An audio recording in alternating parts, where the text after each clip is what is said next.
BMW in 2017 boosted their range to 114 miles with a new battery.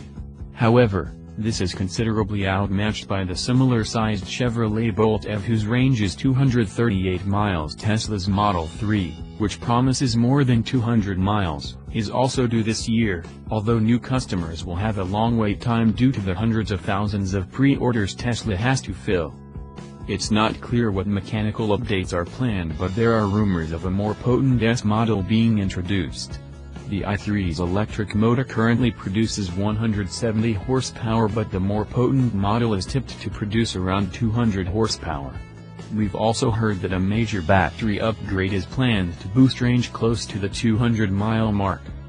Look for a reveal of the updated i3 later this year, possibly at the Frankfurt Auto Show in September.